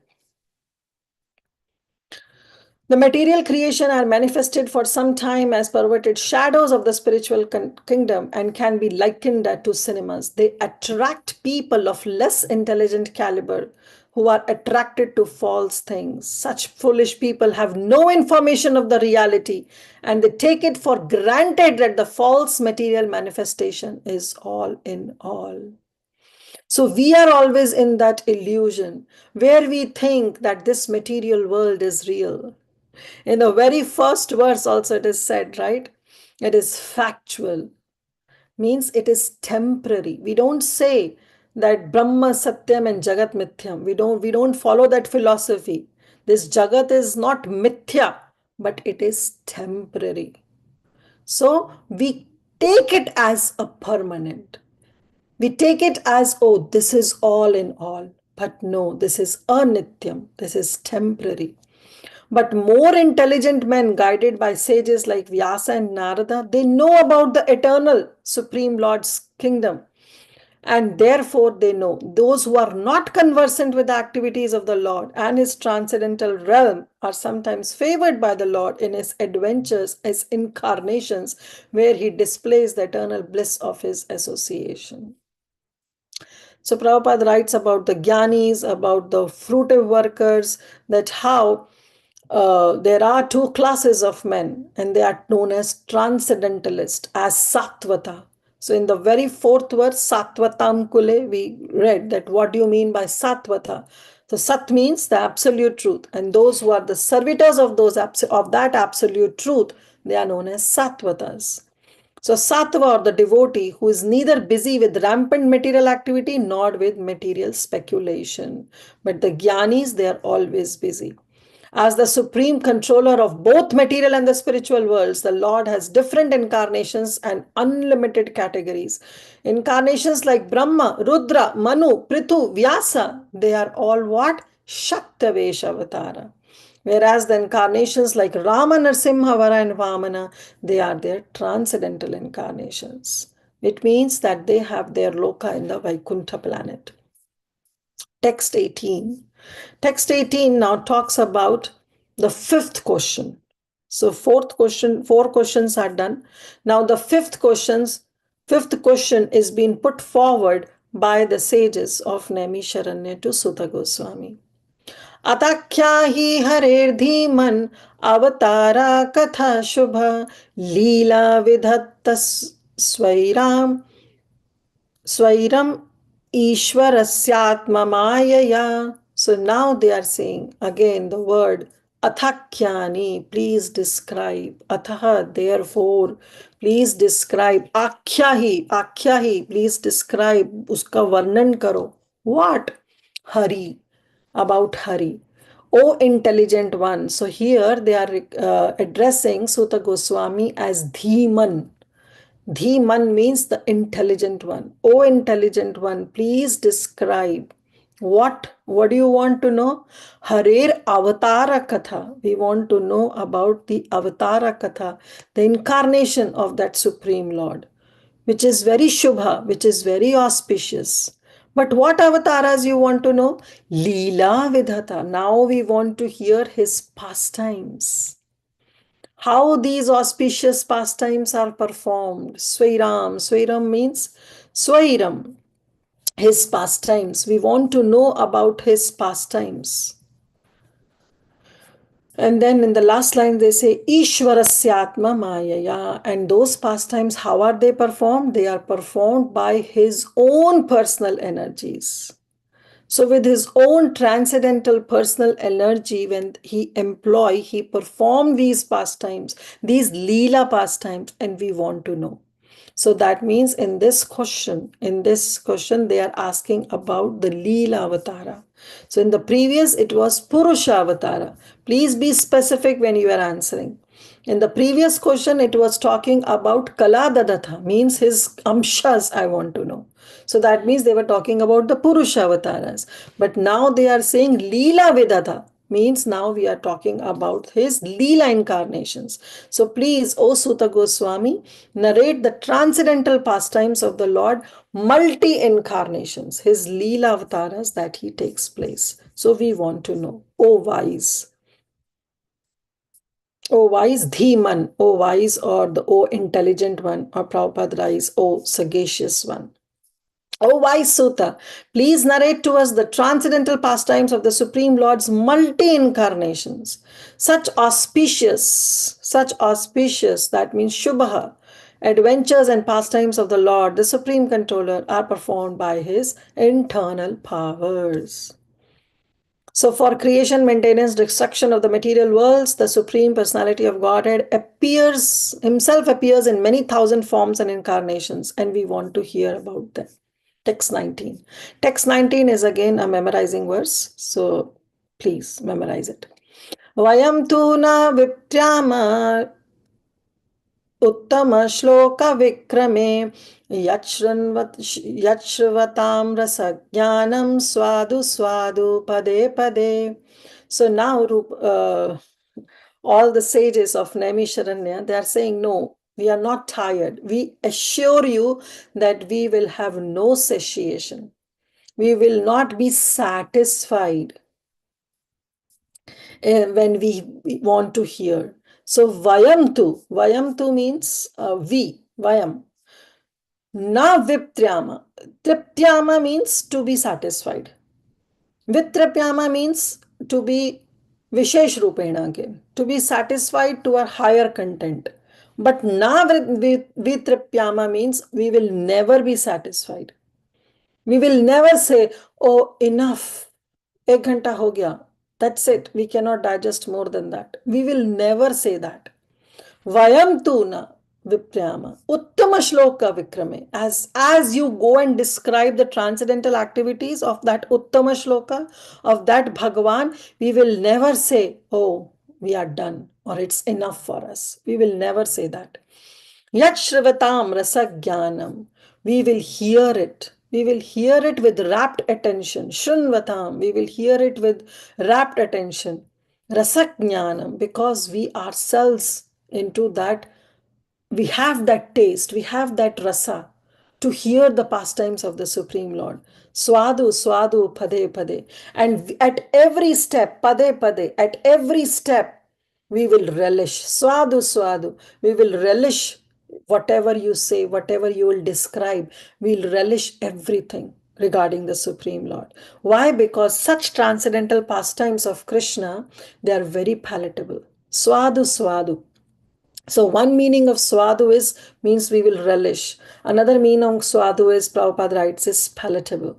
Because it is palatable, what is? Krishna's pastimes. It is very palatable. It is very pleasing to hear. And therefore we will relish. And we will relish at every step. And we will never say that, oh Sutta Goswami, we are tired. We are tired of it. We'll never say. We never tire of hearing the transcendental pastimes of the Supreme Personality of Godhead, who is glorified by hymns and prayers, Uttama Shloke. Those who have developed a taste for transcendental relationships, those who are Rasajnanam, with him, relish hearing of his pastimes at every moment. Swadu, swadu, pade, pade. So Prabhupada, he writes that there is a great difference between the mundane stories and the pastimes of the Supreme Personality of Godhead. Because the pastimes of the Supreme of Godhead, they remain ever fresh even after repeated readings. How many of us have read Damodar pastime of the Supreme Lord? Specifically in the month of Kartik, practically every day we talk about the pastimes of the Supreme Lord as Damodar. We talk about how he steals butter. We talk about how he kills the demons. And all these pastimes, they look newer and newer. The more we read, the more we relish it. Because these are not mundane topics. These are not the mundane things that we are discussing. It is transcendental. Prabhupada writes, for example, if anyone may read Bhagavad Gita and Srimad Bhagavatam repeatedly throughout his whole life and yet find in them new light of information, it is always newer and newer and newer. Monday news is static. How many times we can read one newspaper? You read the newspaper and you just throw it. And next day you don't feel like reading that news again. But it doesn't happen with Krishna's pastimes, because Krishna's pastimes are transcendental. Those who have developed the taste for understanding the transcendental subject matter are never tired of hearing such narrations. So this is also a check that we can make for our own selves. When somebody gives class on Krishna's activities and we say, yeah, we have heard so many times, enough. No, that should not be the case. That means we are lacking in that taste. So one is quickly satiated by mundane activities, but no one is satiated by hearing about Krishna's activities. So that is the check mark that we can make to ourselves, that this laulyam of hearing Krishna Katha should always be there in our heart. One of the quality to progress in the path of Bhakti Yoga, Rupa Goswami says, is the laulyam, is the greed that I want to hear more and more and more and more. I don't want to stop. One greed, which is material greed, is the one that hampers our bhakti. Atyahara prayasascha prajalpo niyamagraha janasangascha laulyamcha shadbir bhaktir vinashyati. In that laulyam, our bhakti is destroyed.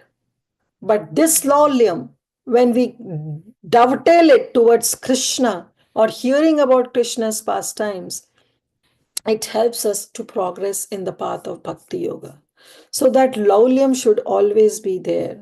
We should not consider that it's enough or it's sufficient. Then Prabhupada, not Prabhupada, Jiva Goswami Prabhupada, and of course Vishwanath Chakravarti Thakur, they also write that when we make that sentence that we are satisfied, that means that in hearing Krishna Katha, that means there is some flaw in us. That means we are not able to relish. Then they say that what brings satisfaction? What brings satisfaction? Something that brings satisfaction. The first they mention is about the sufficiency of quantity. Like suppose if I'm very hungry and if I eat food, as soon as every morsel that goes in my stomach, my hunger is reduced. With every morsel, my hunger is getting reduced.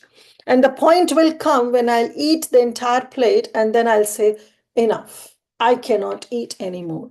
Now, that is sufficiency in quantity. Sometimes we become satisfied because we are not aware of the taste. Like when we hear sometimes Krishna Katha, because we have not developed that attachment, that awareness to the taste of hearing Krishna Katha, we think, okay, enough. It's already 1.5 hours, it's 2 hours, how long this is going on. That also brings the satisfaction. And the third way is then when we don't relish. First of all, we don't have a taste. Secondly, we don't relish. So one is the quantity. When we have sufficient amount of quantity, we say, oh, enough, I'm satisfied. Second is we don't have that taste. Third is we don't want to relish. All these things, they bring satisfaction in one's heart. That satisfaction, till the time it is on the material plane, it acts as a virtue. It helps us. We have to be satisfied with all the material possessions we have, because that will help us to grow in the path of bhakti. But such satisfaction, when it is there in bhakti or in hearing Krishna Katha, it becomes impediment to progress on the path of bhakti. So here the sages are saying that we will never be satisfied. That satisfaction, even though we are relishing, even though we have taste, even all this Krishna Katha is palatable, we will not be satisfied because we are relishing it at every step. We are rasagyanas. We are rasagyanas means we are the knower of the mellow, to taste the mellow of this activities of Krishna. Therefore, even though we know the mellow, even though we are relishing it so much, but our hunger is onto that level where we will never become satisfied. So Prabhupada, Jiva Goswami Prabhupada, he gives the example of a chewed sugar cane. When the sugar cane is squeezed and chewed, naturally it loses its taste. It becomes detestable. And the topics of the Lord, they are so wonderful that even though we are chewing it again and again and again, but still the taste is increasing at every step. At every step, the taste is increasing. So there they are saying that we will never be satisfied. We will be never tired of hearing such narrations. So then they describes that what does the meaning of Uttama Shloka? Uttama Shloka indicates that literature which is not meant for naisance. Mundane literature is in the mode of darkness and ignorance, whereas transcendental literature is quite different. So Uttama Shloka here means the Supreme Lord. It's the name of the Supreme Lord who has been glorified with Uttama Shlokas, means the first class shlokas are used to describe the glories of the Supreme Lord. Therefore, the Lord is known as Uttama Shloka. So then comes the 20th verse.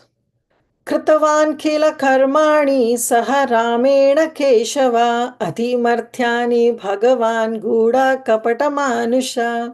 So now in this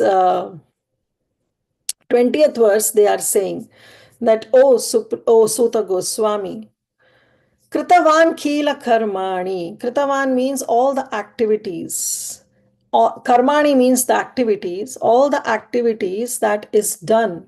By whom? By Keshava. By the Supreme Lord.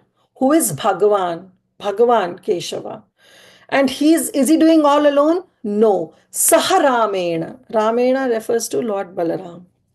So he's saying we want to know, we want to hear about those activities of the Supreme Lord who is acting, of that Keshava, Bhagavan Keshava, who is doing all those activities along with Lord Balaram.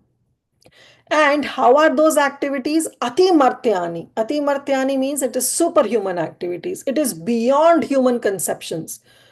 Like killing Putana at the age of 6, like killing Trinavrata, like killing Shatakasura, like lifting up Govardhan Hill. These are superhuman activities. Normal humans cannot perform such activities.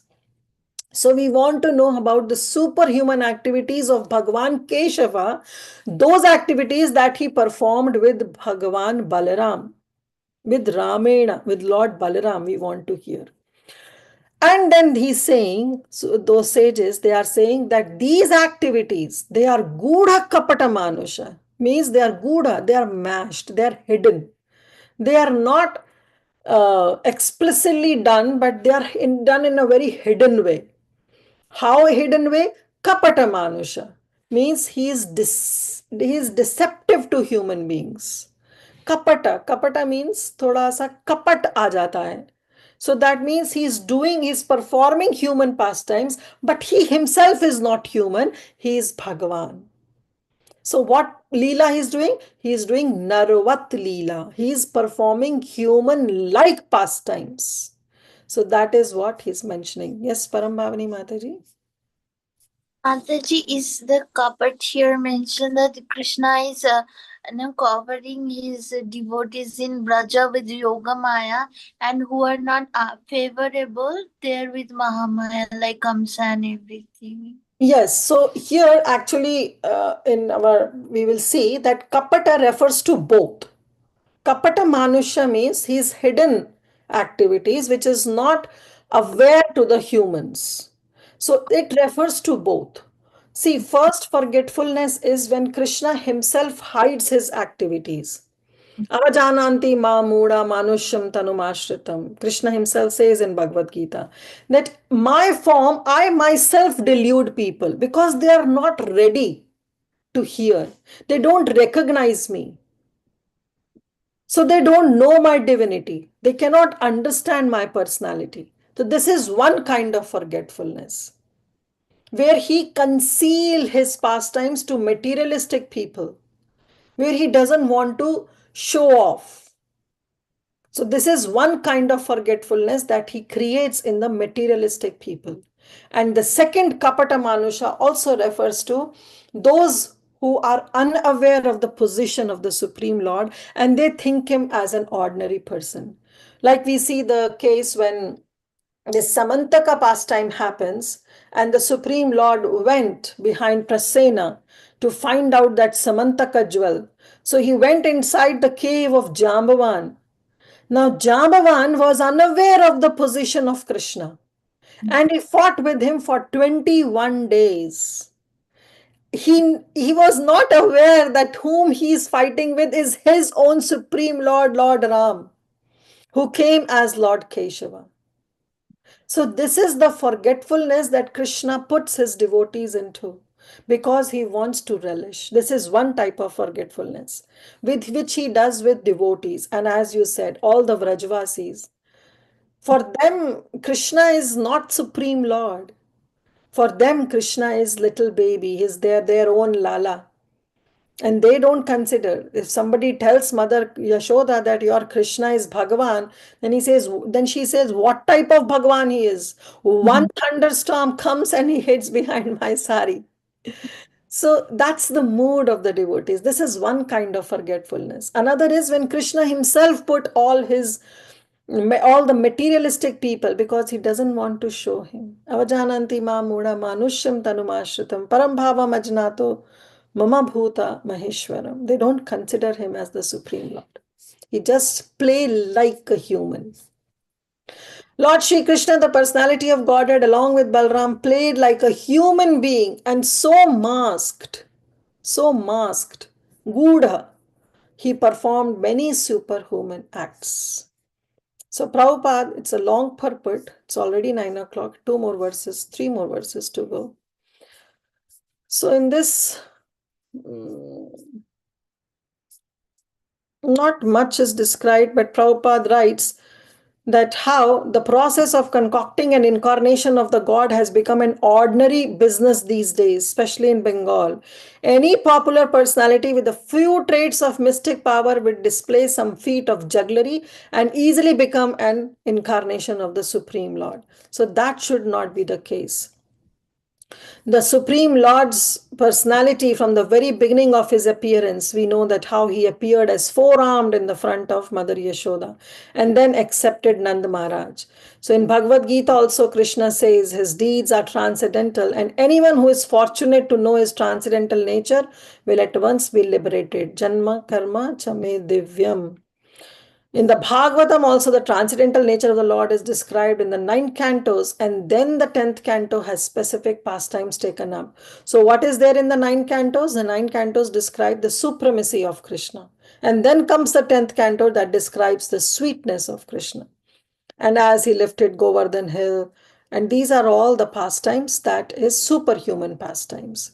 Yet due to his mystic covering, see now this is the second, he was always accepted as a human, ordinary human child by his so-called mother, father and relatives.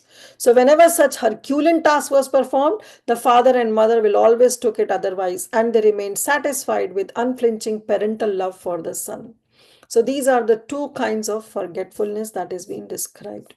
Text 21. Kalim agatam agnaya kshetrasmin vaishnave vayam asina dirgha shatrena kathayam sakshana hare.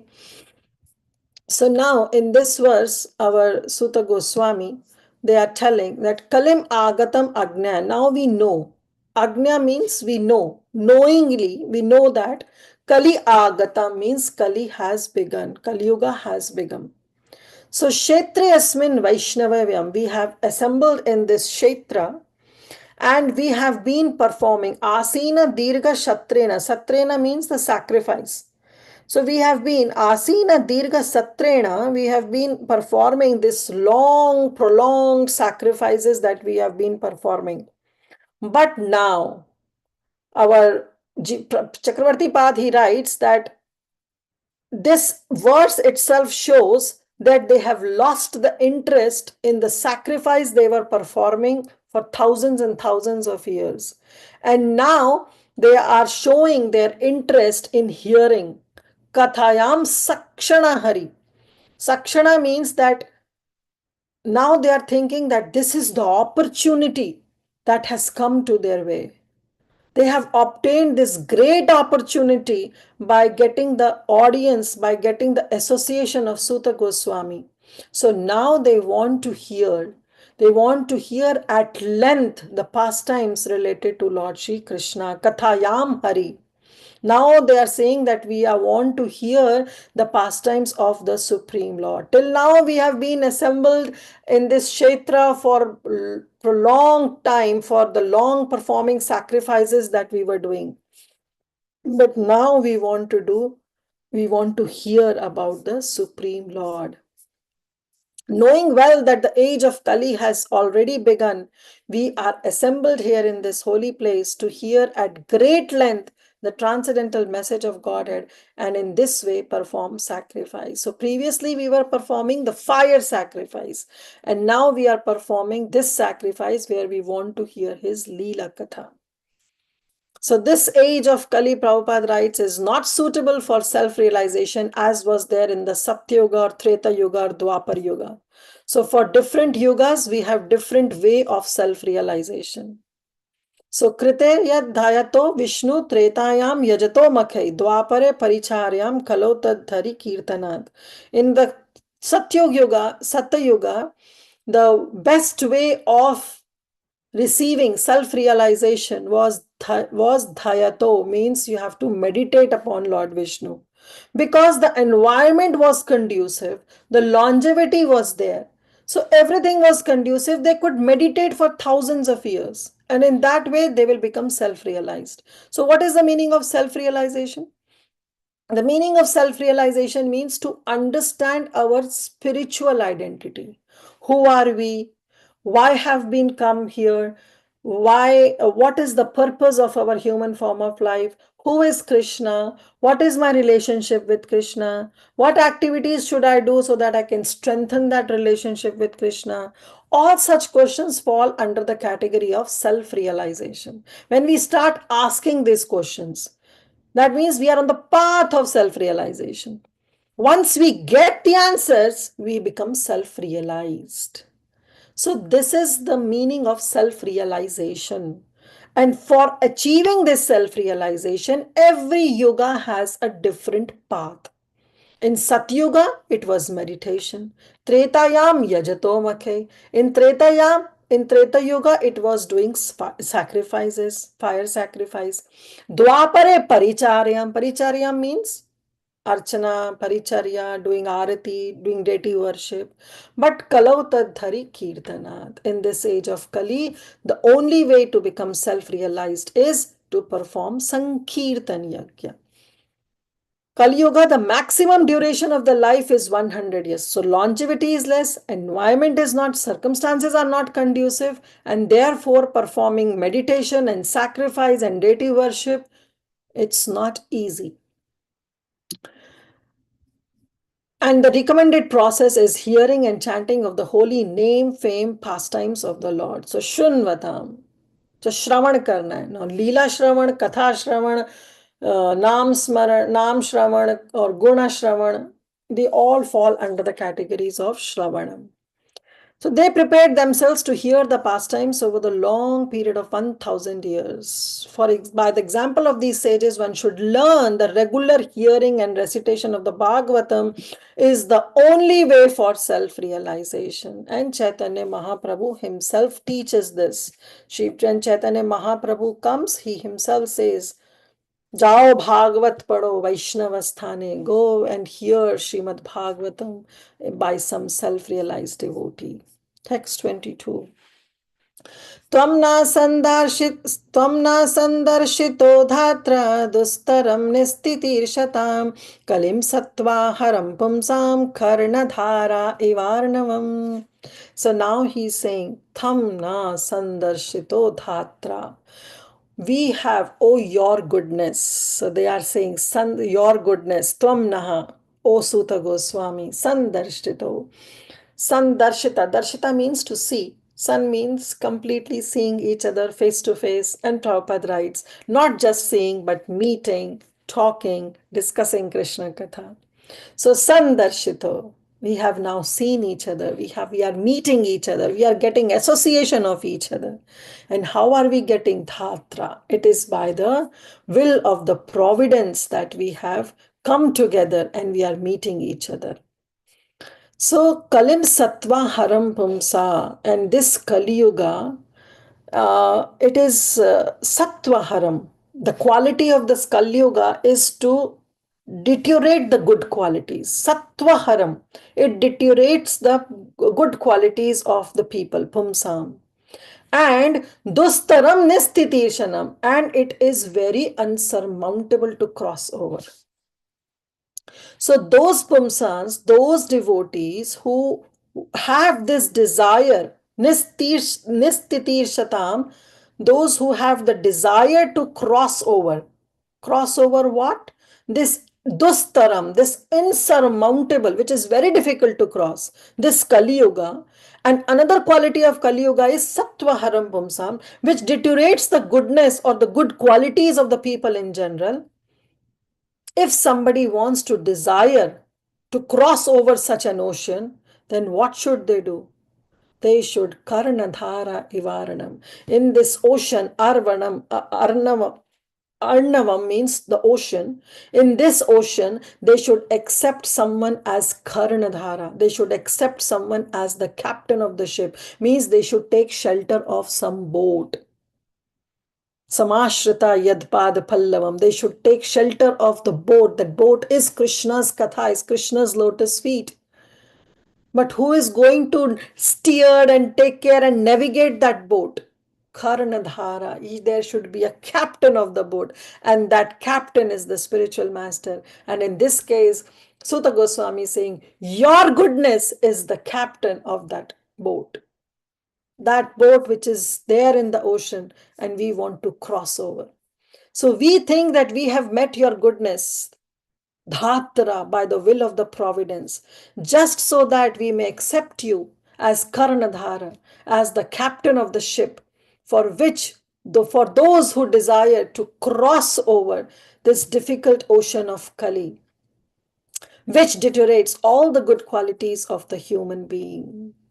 So the qualities of Kali Yuga has been explained. First of all, this Kali, it is Sattvahara Pumsam. It takes away the qualities, the good qualities. Second, it is Dustaram. It is very difficult to cross over. But if somebody has this desire, Nistir Shata, Satam means the devotees who have this desire, Nistitir Satam means those who have desire to cross over, they have to take shelter of a captain of the ship. They have to board the ship and they have to accept the captain of the ship who can navigate the ship in the right way. So Prabhupada again writes that this age of Kali is very dangerous for the human life. The human life is meant for self-realization. But due to the dangerous men, we have completely forgotten the aim of life. Why we have forgotten? Because people are so busy with sense gratification. They have completely forgot about self-realization. And we talked about what is self-realization. So when they are so busy in their sense gratification, they completely forget that they have some higher purpose in their life. In Bhagavad Gita also Krishna says, Bhoga Aishwarya Prasaktanam Taya Pritha Chetasanam Vyavasatmika Buddhi Samatho Na Vidyate. Bhagavad Gita, Krishna himself says that those who are in Bhoga, in Aishwarya, those who are involved in that opulence of material enjoyment for some sense gratification, they are so much attached, their chitta, their consciousness is 100% in sense gratification. So definitely their mind will be bewildered because now their full focus is how to enjoy this material world. Life is an ice cream, enjoy before it melts. That is their philosophy. So they are so much involved in sense gratification. Then Krishna says, Vyavasatmika buddhi samadhau na vidyate.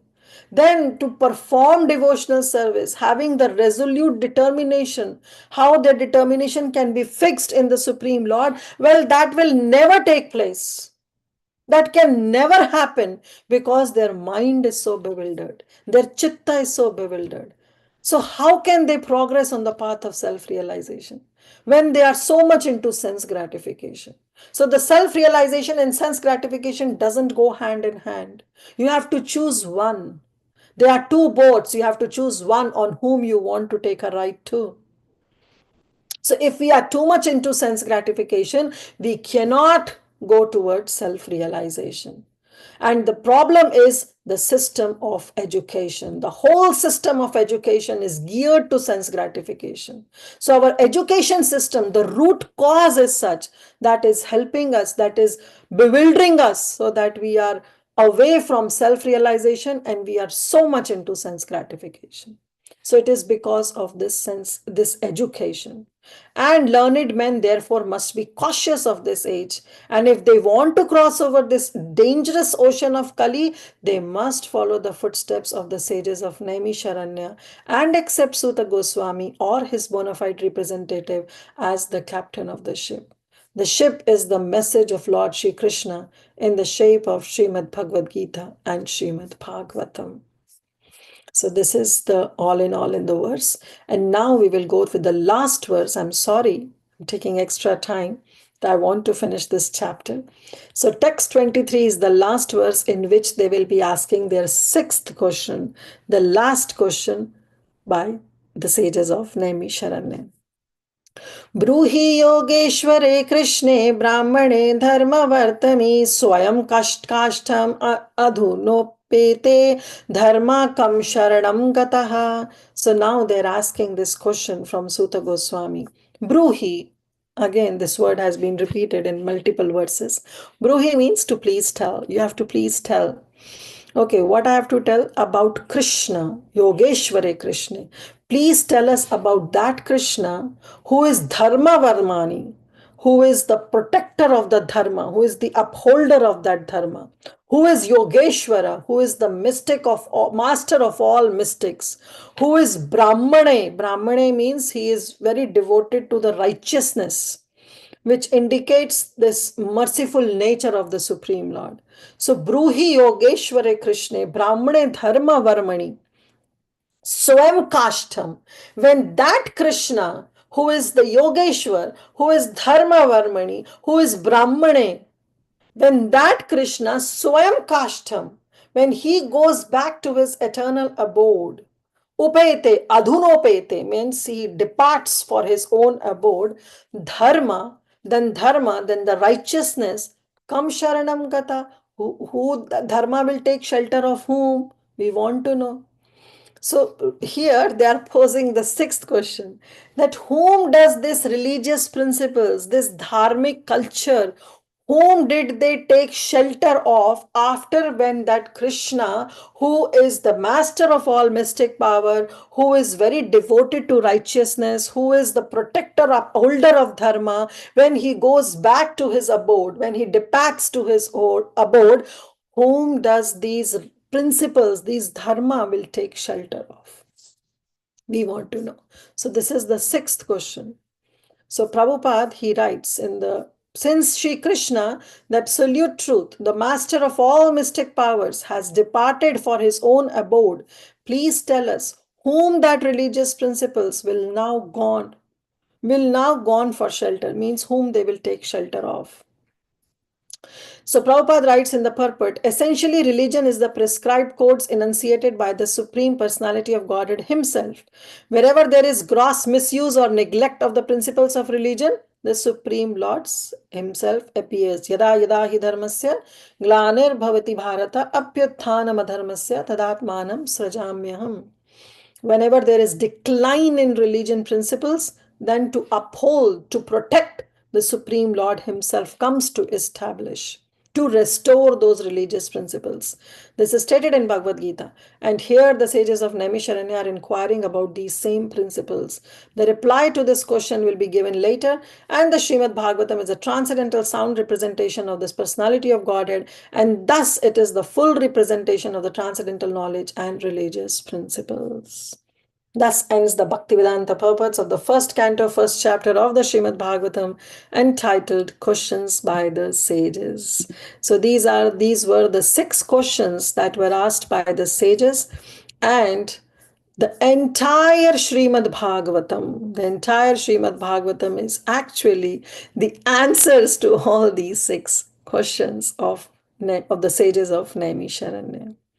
So you should all memorize these 6 questions. And yeah, so we'll stop here. Thank you so much. I know I took extra time. So those who want to leave, they can leave. They are more than welcome. And those who have questions, they can stay back. Yes, Tulsi Gopi Mataji. Hare Krishna Mataji, thank you. Dandavat Pranam.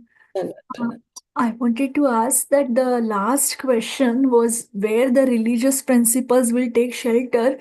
Does this mean in other yugas they had taken shelter of certain principles, and what were they? Means, of course, because see, the Supreme Lord is known as Triyuga. Triyugi, huh? Yeah, so in Kali Yuga, the Supreme Lord doesn't come. But we know that he comes as Channavatar, as Chaitanya Mahaprabhu. But that is a hidden incarnation. So he says that now the Supreme Lord is not there. So where in this Kali Yuga, these dharmic principles, whom they will take shelter of? So in other yugas, where they took shelter in The for Supreme Lord was personally there. Na? Whenever there is a okay. decline of religion, the Supreme Lord will come. Okay, like that. So Now he in Kali Yuga, they are bewildered that what will happen now? Who is there to protect? okay, because they don't know that the avatar will come, golden avatar. That's why they are asking this Yeah, question. because that golden avatar is anyway, it's a Channa. Channa avatar. Na? It's not openly predicted that he is Krishna. Later, of course, Bhagavatam will be described in Bhagavatam itself. But even in Bhagavatam, it is not clearly mentioned about Chaitanya Mahaprabhu. Okay. And Except Mataji, those verses. Yeah. other quick question I had was last time you mentioned about something tuki nyai or something. What is this nyai? Kaumudiki Nyaya. Which nyai? Kaumudiki Nyaya means if something is done by, means suppose if I am able to lift 10 kg of weight, then definitely a weightlifter can lift 50 kgs. It's very easy for that weightlifter. If a person like me can lift 10 kg, then definitely a wrestler who is into this field can pick up 20 kgs or maybe 50 kgs.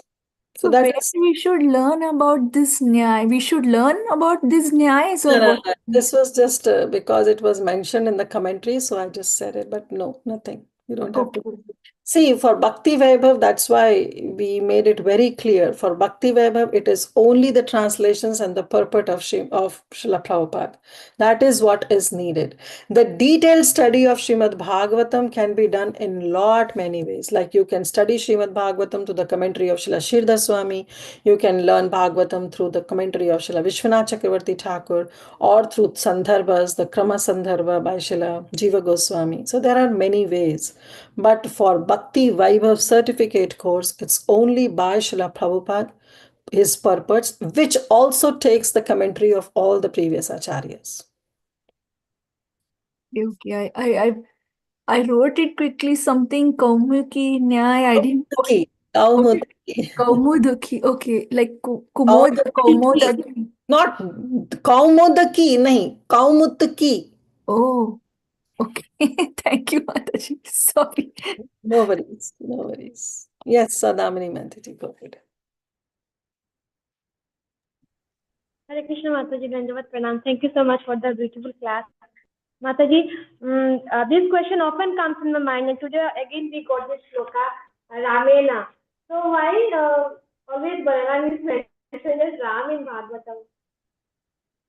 Yeah, his name is Rama only. Even Garga Muni, when he came, he named his as Rama only. One who will give pleasure to everyone. Later he says that he will, later after in 10th canto also it is mentioned. Then Gargas Muni, he says that he'll known as Balarama because he will have lot of strength, Bala. But his name is Rama and Ram only. One who gives pleasure. Yeah. Okay. And in the same text, Mataji text 20, in the first line, the doctrines of anthropomorphism and zoomorphism. I googled it, but the meaning is not very clear to me. This, Yeah. In verse 20, right? Yes, Mataji. Wait, let me take it out. Okay, the doctrines of anthropomorphism and zoomorphism. So what is anthropomorphism is the study of the humans, the behavior of humans and animals. So they are equating that if we want to know the activities of Krishna, then through this doctrine of anthropomorphism, in which they study in great detail about the behavior of humans and animals, you will not be unable to understand the activities of Krishna. Zoomorphism means the tendency of viewing human behavior, that how a human behaves. So first is the study of humans and animals together. So you cannot attribute Krishna's pastimes by studying the behavior of humans and animals or their emotions or their traits. They may be altogether different as you see the emotions or the activities performed by Krishna. So none of these doctrines, Prabhupada is saying, whether you study about the traits or the behavior of human or animals, or you study the tendency of humans or how they behave in an animalistic conditions like sleeping, eating, mating, defending, you will not be able to understand Krishna.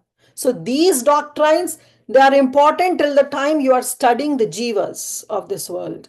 But if you try to apply the same philosophy towards Krishna, well, you will fail immensely. So that is what Prabhupada wants to say. Okay. Thank you, Mataji. Thank you. Yes, Divyangi Mataji. Hare Krishna, Mataji, and Pranam. Mataji, my question is about verse 13. So they are post. It seems like a question to me from the assembled sages to Suta Goswami, where they're saying that we are eager to hear about the incarnations. Please explain to us those teachings imparted by previous masters. So like we don't count this again in the 6 questions, right, Mataji? That is no. We don't count it in whether, because there they are just showing their own eagerness to hear. So that is not one of the question that we count in those 6 questions. Okay, Mataji, thank you. Thank you. Yes, Lalita Mataji. Mataji, thank you for the nectarian class, Mataji. It's beautiful. Mataji, I have a question in verse 17. You said all these incarnations like Rama and Varaha, Narasimha, they have their separate loka. Is it only for them, or like I heard Shiva has his Kailash here also there? So No. First of all, we are talking about in text number 16, Prabhupada is 16, right? You are saying? Yeah, you said transcendental incarnate, Kalaha. So it's not 16, no? Which one it is? Where Prabhupada 17. 17, yeah. So there Prabhupada writes that it's Dadhata Kala. Yeah, I want to know about the incarnation of the Supreme Lord. So why I said, because Prabhupada in the purport, he mentions that those devotees like Brahma, Rudra, Manu, Prithu, and Vyasa, they have material qualitative incarnations. Why they are known as material qualitative incarnations means they are Shakta Veshavatara. They are empowered personalities. Like you know that Brahma is a Jiva. Okay? Yes. Brahma is a post. He's a Jiva. So he is an empowered Prithu Maharaj when he came. All the Manus, they are empowered personalities. So, but they are known as material qualitative incarnations, or you can say the Shaktavesh Avatara, like Narad Muni also. But the incarnations that Bhagavan Swayam takes to perform his leelas like Rama, Narsimha, Varaha, Vamana, Matsya, they are the transcendental incarnations. They are not Shakta Veshavatara. They may be a Leela Avatara, Yuga Avatara, Manvantara Avatara, or some other Avatara. So they are directly incarnations of that Supreme Lord. And of course, they have their loka. Like in Vaikuntha, we have, it's one Vaikuntha, but in one Vaikuntha, we have lot of Vaikuntha planets. We have Vaikuntha planet for Lord Narasimha Dev, for Vamana Dev, for Varaha Dev. Those who are so much attached to Varaha Dev, they'll go to Varaha Loka. Those who are attached to Narasimha pastimes, they'll go to Narasimha Loka. So, but those who are attached to Prithu Maharaj will not end up in Prithu Loka, because there is no Prithu Loka. Because it is a Shakti Vesh avatar. So that is how Prabhupada is distinguishing between these two. Thank you. That's beautiful. Thank you. And Rudra is different. Rudra is altogether different tattva. It doesn't fall under Jiva tattva. It doesn't fall under Vishnu tattva. He's altogether different. Yes, madam. Thank you. Thank you. Yes, Tulsi Gopi Mataji. Mataji, that point about that even one utterance of any name of the Lord immediately frees them. So freeing means from the sins means they then become qualified to enter into transcendental knowledge, or to be qualified to go to spiritual world when they are immediately freed? Immediately freed of their sins. Eka Krishna Nam Sarva Papashaya. So one is free from sin means, what does that mean? Like the next step is what? The To go next to step is to spiritual enter world or into Bhakti.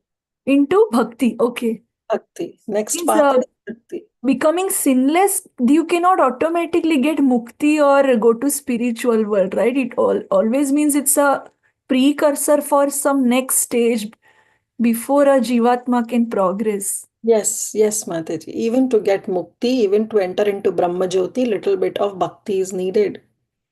Okay. Without bhakti, we cannot even enter Brahma Jyoti. Okay. Thank you, Mataji. So, yes, relieving ourselves from all kind of sins means that now we are progressing on the path of bhakti. We have to take steps. With sins also one can take into the path of bhakti. It's not saying that once all the sins are over, then one enters into the path of bhakti. But one name of Krishna, if chanted in a special circumstances or helplessly or unconsciously even, that will help one to be rid of all the sinful reactions, and then one can get the chance or the opportunity to come on the path of bhakti. It's not that they will be done and one name can. Krishna desires, of course, Krishna can make it happen, but actually it is that you'll get the entrance on this path of bhakti yoga.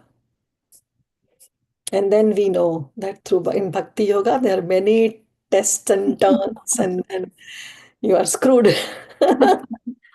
So that 100% surrenderance is needed. Yes, Prahladananda Prabhu, waiting for you. I just wanted to add, Mataji, Yesham Twandagatam Papam Jana. Yes. That's the sloka in 7.28. Yes. Wanted to add that. Dhanvad Pranam, Mata. Yes. Thank you. Thank you, Prahladananda. So, See, Prabhuji, this is how, yeah, go ahead. Yesterday we were reading something, and when I was telling from that quote to my Prabhu that, see, it is mentioned that when the devatas look in the Puri Dham, they see everyone with four-armed forms and or some different things. When someone does this, they immediately get. So my Prabhu was saying, most likely these statements are an advertisement for neophytes or new people to. This is an aparad. Because is it because this is an aparad? You cannot immediately go to spiritual world, right? Like if someone thinks says immediately this will happen, but we discussed, right? We discussed in Bhakti Rasamrita Sindhu what it is. When we discussed, Priti Vilasni Mataji must have discussed, right? These 10 Namaparad. One of the Namaparad is to consider the glory of holy name to be exaggeration. That no, this is mentioned in the scriptures just so that the neophytes can be attracted. No, these are not Arthavad. This is not Arthavad. It's an aparad to consider that these statements are mere exaggeration of the holy name. It's a sixth offense, Mataji. But how to understand it, that also have explained so many times. That if I have to go to India and I just started from my home, oh yes, Mataji. Somebody comes and asks, where is Mataji? And my Prabhu or somebody says, she has gone to India. Have I gone to India? I may be just at the airport waiting for my first flight to board.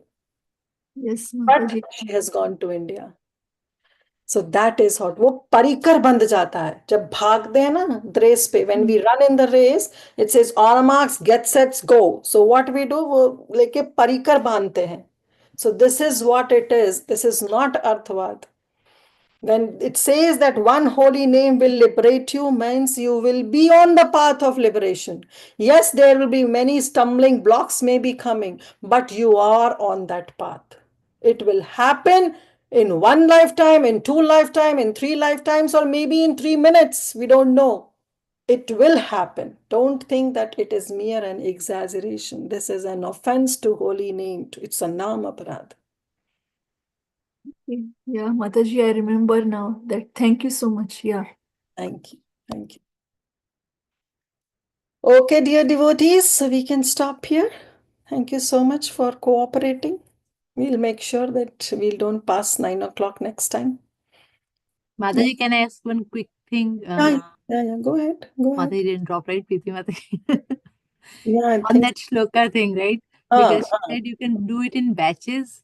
you So, can definitely do in batches. because these are very long shlokas, Yeah, yeah, even yeah. when we memorize, we forget what's the next one. And We with closed eyes, completely sometimes. understand, Mataji. We completely. Even for Bhakti Shastri also, many of you are from Bhakti Shastri only. Even for Bhakti Shastri also, we have made this thing that you can upload in parts. So no problem at all. Okay, Mataji. But Thank do you so one thing that instead of posting many links, just put it in your Google thing and post one link. Or maybe you can make multiple YouTube links, post one link so that One it's playlist. Yeah, that's what we one did playlist. last time. Yeah. Make a playlist and share only one link. That would be easy, but you can do multiples. Okay, Now, Mataji. 16 Thank you. doesn't mean that you go ahead and put 16 videos. I was about to ask. At least, Okay. yeah. Yeah. Be Okay. genuine. We'll try to reduce. Whatever you can. Yeah. Mataji, where do we post? Where do you post? You go on your dashboard and there you, under the exam section, and first of all, you go on your dashboard, your student dashboard, then you will have a Bhakti Vaibhav hybrid or online, some name is there. Go to that. In that, you will go to an exam section. And in exam section, it will be mentioned your test 1 shloka. In that, you can upload. Okay. I'm sharing my screen. No, I think so. It is not opened. Yeah. So go to Even class. exam section is not there, Mataji, right now, I think. It should be on the left-hand side, right? Where the No, hand it's is not there. opened, Preeti. We have to ask the admin team to We'll open. ask them to open it tonight. No, tonight is too late. Tomorrow morning. Yeah. We'll See, ask them. go to exams, Prabhu. Exams. Exams? Yeah, go to exams. Upcoming exam. Okay. So in exams, okay. So now this is the place. Okay. In exams only, it says upcoming exams, right? In exam section only, we will post this. There will be a Folder. right? Folder. There will be a folder of uploading the shlokas. Okay, Mataji. Sure. Wonderful. And you will just paste link there. I think that's the option, right? Just to paste a link. The link can be either a YouTube link or a Drive link, Google Drive link. Yeah. Okay. But whether it is YouTube or Drive, please give us access because most people keep it private and they expect us to see the video. Don't do that. Thank you, Mataji. Thank you so much. That's okay. We are now used to this. And those who are from Bhakti Shastri, I know that they are very well versed in that. So you can approach any one of them. They will help you. Nisha Mataji is there. Madhvi Mataji is there. Madhuramai Keshwi Mataji, Lalita Mataji, Nisha Mataji. They all can help you with uploading all your shlokas. And please join the support groups. This entire batch has a nice study come support group. Please join I don't that. know whether they have made a support group for Bhakti Vaibhav. Yeah, Parampavani has made it. Okay, then please join that support group. It will be very helpful for all of you.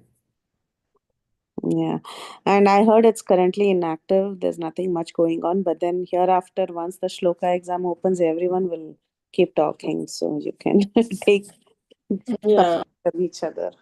Yeah, use best use of it because anyway, we have just started. Only first chapter is over. Slowly and gradually it will happen. Okay, so we can end. Yeah. Thank you, dear devotees. But still, if you have any further questions, you can contact me or Preeti Vilasni Mataji. We'll be more than happy to help you. And yeah, Sadamani Mataji is there, our first batch student. She can also help you. She'll be graduating now from Bhakti Shastri. Okay, dear devotees, not take much of your time. Thank you. Vancha kalpatarubhyascha kripa sindhu vaivacha patitanam bhavanebhyo vaishnavebhyo namo namah anant koti vaishnav vrinda ki jai. Srila Prabhupada ki jai. Jai. Granth Raj Srimad Bhagavatam ki jai. Hari Bol. Hare Krishna. Thank you. Ending the call.